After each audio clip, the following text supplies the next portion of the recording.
Movie की starting में हम एक लेडी की आवाज सुनते हैं। वो कहती है कि उसका बेटा निकी बहुत परफेक्ट था। उसने कभी नहीं सोचा था कि कुछ कभी बदल सकता है। वो अपने बेटे से बहुत प्यार करती थी, पर अब वो इस दुनिया में नहीं है। जब वो 16 साल का था तभी उसकी डेथ हो गई थी। हम निकी की मॉम कैथरीन को देखते हैं। निकी की डेथ के गम से वो उभर नहीं पाई थी। उसका और एक बेटा था जिसका नाम था ब्रैडी। ब्रैडी अपने फादर के साथ कहीं पर जा रहा था। उसकी मॉम उसे रोक लेती है और उसे रेनकोट देती है। कहती है कि शायद आज बारिश हो सकती है। इसके बाद कैथरीन अपने हस्बैंड को कॉल करती है क्योंकि अकेलापन उसे खाए जा रहा था। हम देख पाते हैं कि उसका हस्बैंड डेल उसे ठीक से बात नहीं करता। नेक्स्ट सीन में वॉल्टर नाम के एक आदमी को देखते हैं जो कि कॉलेज में प्रोफेसर था। वो बच्चों को पढ़ा रहा था। क्लास ओवर होने के बाद वॉल्टर के पास एक लड़की रुकती है।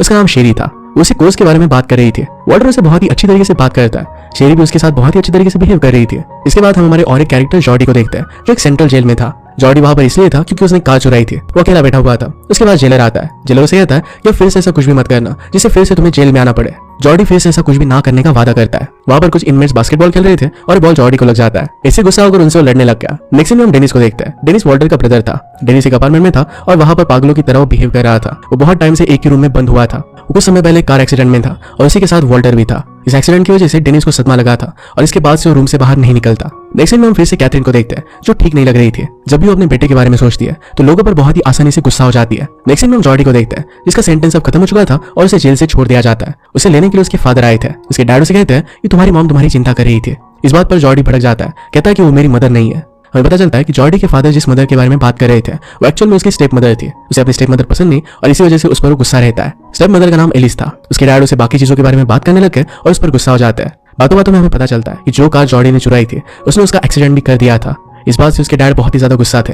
अब हम मूवी में समझ पाते हैं कि जो भी कैरेक्टर्स के बारे में हमें पता चला है वो सारे एक्सीडेंट से जुड़े हुए हैं। नेक्स्ट में हम डेल को देखते हैं जो कि अपनी वाइफ कैथरीन को घर लेकर आता है। यहाँ हम देखते हैं कि उसकी माँ को कभी कभी मेंटल ड्रामा होता है जिससे भूल जाती है कि उसका बेटा निकी मर चुका है। उसने अपने हस्बैंड से कहा कि कल निकी को पार्क में लेकर जाना। उसके हस्बैंड उसे संभाल लेते हैं और उसे सुला देते हैं। जब वो फिर से बेड के पास आए तो कैथरीन को रोता हुआ देखते हैं। नेक्स्ट डे जॉर्डी खाना खा रहा था। उसके डैड उसे कहते हैं कि अगर इस वीक में तुमने कोई भी जॉब नहीं ढूंढी तो मैं तुम्हें सपोर्ट नहीं करूंगा। ये कहकर वो वहां से चले जाते हैं। नेक्स्ट सीन में डेल कैथरीन को कहता है कि आज ब्रेडी को तुम स्कूल छोड़ दो, मुझे कुछ काम है तो मैं कर नहीं पाऊंगा। आगे उन्होंने ये कहा कि हम सब एक फैमिली है। जो भी हुआ इस सारी चीजों को भूलकर हम सबको आगे बढ़ना पड़ेगा। नेक्स्ट में हम वॉल्टर को देखते हैं जो अपने ब्रदर डेनिस को देखने के लिए आया था। वॉल्टर अब उसे बाहर जाने के लिए बहुत उकसाता है पर डेनिस बाहर जाने के लिए रेडी नहीं था। वो पागलों जैसा बिहेव कर रहा था। इसके बाद वॉल्टर एक थेरेपिस्ट के पास जाता है। वो और कोई नहीं तो जॉर्डी के फादर थे। या वॉल्टर उसे उस एक्सीडेंट के बारे में पूरी बात बताता है। उसने कहा कि उस दिन वो ड्रंक था। पार्टी में उसने बहुत सारी ड्रिंक कर ली थी। जिस कार को उसने टक्कर मारी थी उसमें एक लड़का था जिसने बास्केटबॉल की यूनिफॉर्म पहनी हुई थी। दो लड़कों में से एक लड़के की डेथ भी हो गई थी। वॉल्टर के पास उस इंसिडेंट का न्यूज आर्टिकल था जो जॉर्डी के फादर को दिखाता है। उस आर्टिकल में निकी का नाम था जो कैथरीन का बेटा था। इस सुनकर जॉर्डी के फादर वो सेशन वहीं पर रोक देते हैं। सेशन कंटिन्यू करने के लिए उन्होंने मना कर दिया। इस एक्सीडेंट में जो गाड़ी चला रहा था वो और कोई नहीं तो जॉर्डी ही था। जॉर्डी और निकी दोस्त थे। अभी उनके लिए पर्सनल हो गया था और इसी वजह से वो सेशन कंटिन्यू नहीं कर सकते थे। पैरेलल में हम कैथरीन को देखते हैं जो उसकी बेटी निकी के एक्सीडेंट के स्पॉट पर आई थी। वो रोज वहां पर आकर थोड़ा सा टाइम बिताती है ताकि वो अपने बेटे के पास महसूस कर सके। इसके बाद वो घर पर आती है। वहां हम देखते हैं कि उसने अपने बेटे निकी के कमरे को वैसा ही रखा था जैसे वो पहले था। जब घर में कोई भी नहीं होता था तो वहीं पर जाकर वो बैठी रहती थी। उसे याद कर रोती थी। वो आज भी उसके रूम में थी तभी वहां पर ब्रैडी आता है। कैथरीन से कहती है कि इस रूम में मत आओ। ब्रैडी को अपने फ्रेंड के पास जाना था तो उसे परमिशन लेने के लिए आया हुआ था। कैथरीन उसे साफ साफ मना कर देती है। इसके बाद हम जॉर्डी को देखते हैं जो अपने जॉब की तलाश में एक पिज्जा प्लेस पर काम करने के लिए आया हुआ था। जब वहां के मैनेजर को पता चलता है कि जॉर्डी पहले जेल जाकर आया तो मैनेजर इसके बारे में उसे पूछ रहा था। जॉर्डी को इस सब के बारे में बात नहीं करनी थी। मैनेजर कहता है कि अगर तुम मुझे कुछ भी बताओगे नहीं तो मैं तुम्हें जॉब नहीं दे सकता। जॉर्डी उसे बता देता है कि मैंने कार को चोरी किया था। ये बताने के बाद बड़ी मुश्किल के बाद उसे जॉब मिल जाती है। नेक्स्ट सीन में वॉल्टर को देखते हैं। उसकी अपनी वाइफ के साथ लड़ाई हो रही थी। अपना झगड़ा सॉल्व करने के लिए एक रेस्टोरेंट में जाते हैं। रेस्टोरेंट में आने के बाद वॉल्टर टीवी में एक न्यूज लगाता है और उसकी वाइफ उसके साथ रोमांस करने की कोशिश करती है पर वो साफ साफ मना कर देता है। वो कहता है कि आज ये सब करने का उसका मूड नहीं है। वॉल्टर के टीवी में बिजी होने का एक रीजन था। टीवी में रिपोर्टर और कोई नहीं तो उसकी स्टूडेंट शेरी थी। वो शेरी को पसंद करता था। इसके बाद हम जॉर्डी को देखते हैं। वो अपने रूम में खुद को प्लीज कर रहा था। इसी बीच उसकी स्टेप मदर एलिस वहां पर आ जाती है। उस पर वो बहुत ही ज्यादा चिढ़ जाता है। एलिस उसे सॉरी कहकर वहां से चली गई। इसके बाद वो पार्क में जाकर बैठ गया। वहां पर वो अकेला था। उसके पास मेलिस नाम की एक लड़की आती है। उसकी एक ओल्ड फ्रेंड थी। उससे बात कर रही थी पर जॉर्डी उसे ठीक से बात नहीं कर रहा था। मेलिस फिर वहां से उठकर जाने लग गई। जॉर्डी को बुरा लगता है और वो खुद उसके पीछे पीछे आ गया। उसे बात करने लग गया। मेलिस जॉर्डी को एक पार्टी में इनवाइट करती है। इसके बाद हम वॉल्टर को देखते हैं। वो घर पर आता है और देखता है कि उसकी वाइफ घर छोड़कर जा रही है। उसे रोकने की कोशिश करता है पर अपनी सिस्टर के पास चली गई। इसके बाद हम डेनिस को देखते हैं जो बहुत ही परेशान था। तभी उसके पास एक कॉल आता है। ये कॉल उसकी गर्लफ्रेंड का था। यहाँ वो पहली बार उसे ठीक से बात करता है। पहले अपने ट्रॉमा की वजह से किसी से भी ठीक से बात नहीं करता था। सिल्वी उसे बाहर घूमने के लिए बुलाती है। इस वक्त कॉल कट कर देता है। इसके बाद हम कैथरीन को देखते हैं जो कि शॉपिंग करने के लिए आई हुई थी। यहाँ पर वो जॉर्डी को देखती है और उसे देखने के बाद वो चुप हो जाती है। इसके बाद वो शॉपिंग करने के लिए गई। यहाँ पर उसे एक माँ अपने बेटे के साथ दिखती है। ये सब उसे निकी की याद दिलाता है। इसके बाद वो घर आकर निकी को याद कर रोने लगती है। नेक्स्ट में हम डेनिस को देखते हैं जो सिल्वी की बात उसे बताता है। वॉल्टर उसे बाहर जाने के लिए कहता है पर डेनिस अब भी बाहर जाने के लिए रेडी नहीं था। नेक्स्ट टाइम जॉर्डी को उसके रूम में देखते हैं जहाँ पर उसकी स्टेप मदर एलिस आती है। उसे कल के लिए माफी मांगती है। वो उसके कपड़े धोने के लिए लेकर जाना चाहती थी और उसे मना करता है। वो कहता है कि मैं सब कपड़े लॉन्ड्री में दे दूंगा।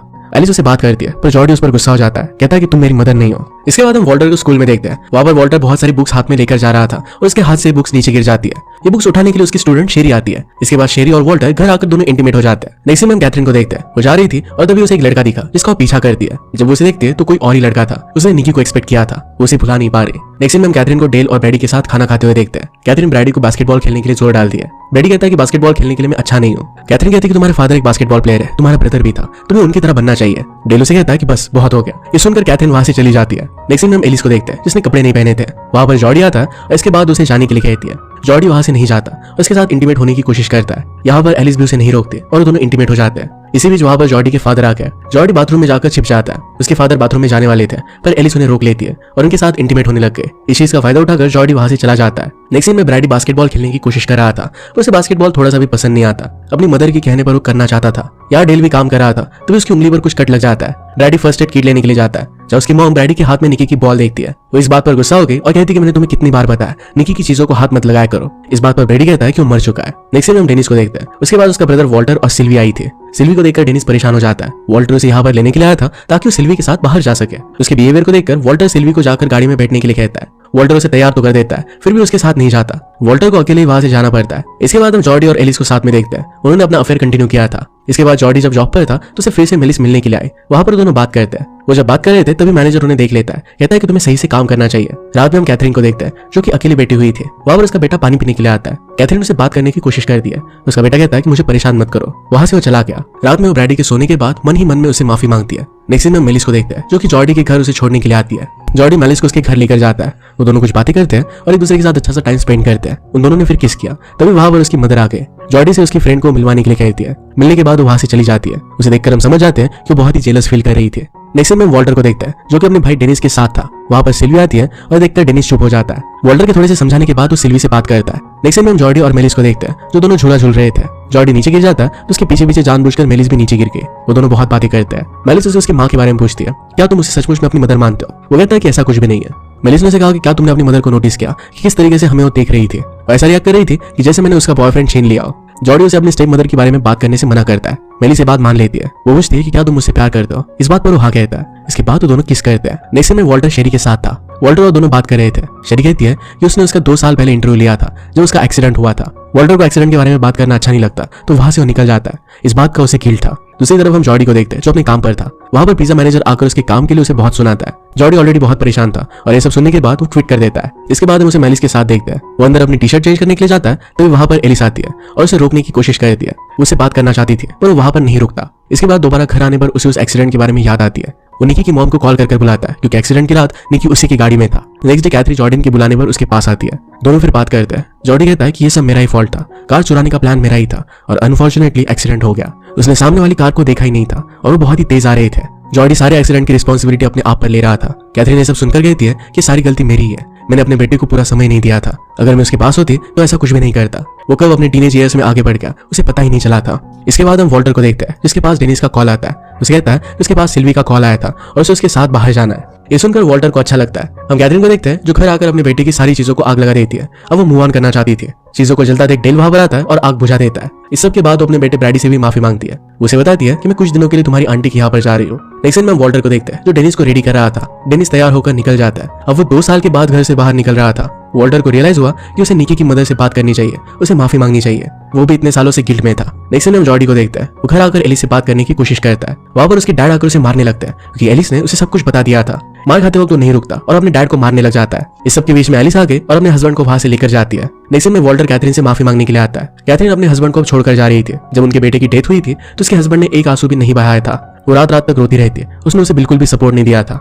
डेल उसे रोकने की कोशिश करता है पर वो नहीं रुकती। इसके बाद वहां पर वॉल्टर आता है। कैथरीन को पता था कि वॉल्टर ही है जिसने उसके बेटे की कार को टक्कर मारा था। वॉल्टर उसे माफी मांगता है पर उसकी माफी एक्सेप्ट नहीं करती। वो अपने बेटे ब्रैडी के साथ वहां से निकल जाती है। नेक्स्ट में हम जॉर्डी को देखते हैं जो मेलिस के साथ एक बस में कहीं जा रहा था। वहीं पर हम डेनिस को भी देखते हैं। डेनिस बहुत ही खुश था क्योंकि आज 2 सालों बाद वो पहली बार बाहर आया था। इसके बाद वो सिल्वी के साथ डिनर के लिए जाता है। इसी के साथ ये मूवी एंड हो जाती है। एक भयानक से इंसिडेंट के बाद किस तरीके से लोगों की लाइफ बदल सकती है ये मूवी हमें दिखाकर जाती है। अपने प्रॉब्लम्स को फेस करते हुए हम लाइफ में आगे बढ़ सकते हैं, इसका एक होप देकर जाती है।